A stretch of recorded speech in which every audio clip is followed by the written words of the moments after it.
HOA Karen came barreling down our driveway, clipboard in hand, shouting about unauthorized modifications to our cabin.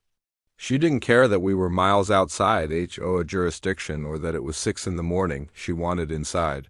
What she didn't know, my wife works in federal enforcement, and she'd been quietly building a case against the HOA for months. So when Karen demanded access, my wife didn't argue. She calmly reached into a folder, pulled out a sealed federal warrant, and held it up like a sword. Karen's eyes bulged. Her voice gone. She stumbled back, realizing too late she just walked into a federal sting. Now, it wasn't our cabin being inspected, it was her entire HOA investigation. It started on a quiet Sunday morning. The kind of morning where mountain air is so crisp it feels like it clears your whole soul.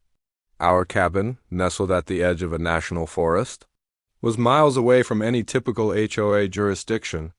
We chose it specifically for peace, privacy, and escape from the politics of suburban life. But apparently, peace was too much to ask when you're dealing with a woman like Karen Hammond, the self-appointed enforcer of an HOA that technically didn't even have legal reach this far out. My wife, Julia, and I had been living in that cabin full-time since we both started working remotely after Julia left her federal job in investigative services.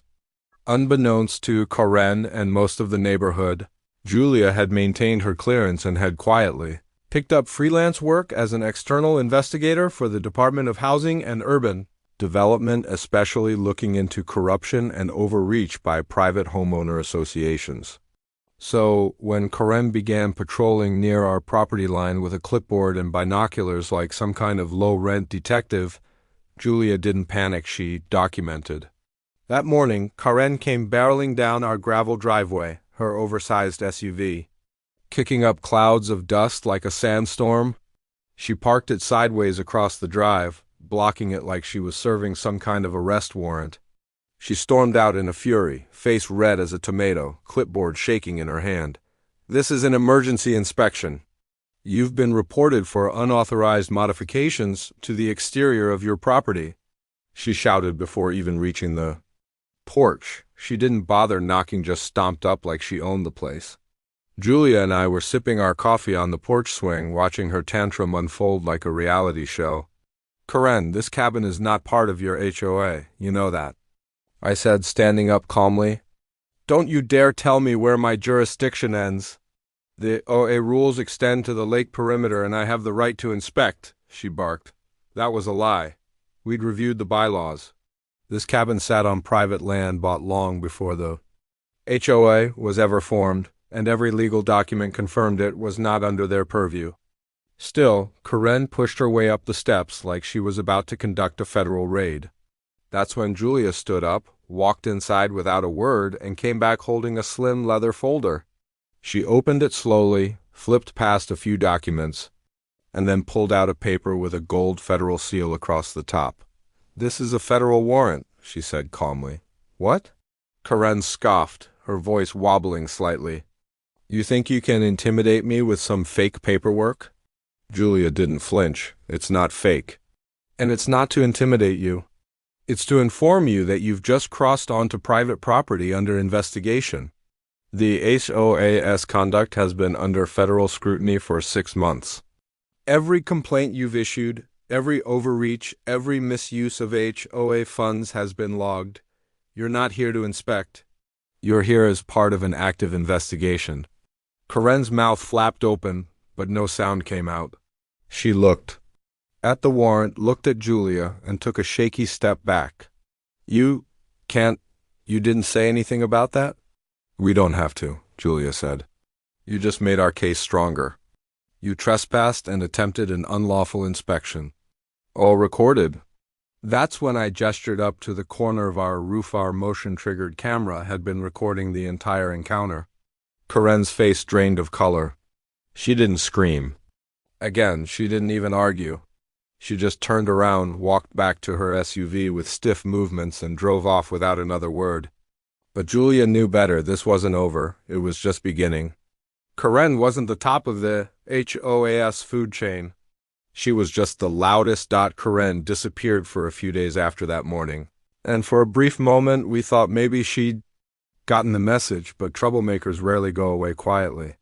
It turned out she hadn't given up. She'd gone straight to the HOA board with a wild version of events, claiming we'd threatened her, flashed fake federal documents, and illegally modified our property to host unauthorized short-term rentals.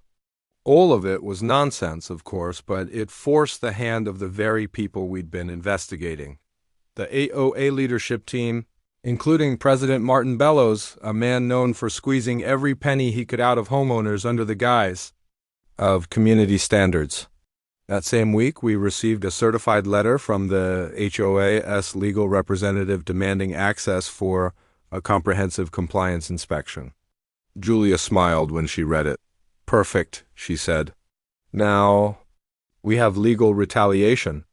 You see, the warrant Julia showed Karen wasn't a bluff. It had been signed and authorized for the investigation of this exact type of harassment." Julia immediately contacted the U.S. Attorney's Office liaison she'd been working with and informed them of Karen's latest escalation and the HOA's attempt to enforce jurisdiction they didn't legally have. That triggered a fast-tracked field review.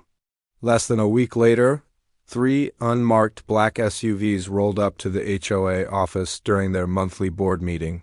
Federal agents stepped out with badges, files, and authorization to seize records, computers, and phones. The AO board was stunned. Karen, who was in attendance, tried to protest, but an agent calmly handed her a summons and informed her she was officially named in the investigation. Meanwhile, we stayed at our cabin and watched the circus from a distance. Julia didn't need to be present. She'd already submitted all her documentation, including months of logs showing Karen's attempts to intimidate residents, issue illegal fines, and manipulate board votes. But the part that really sealed the case?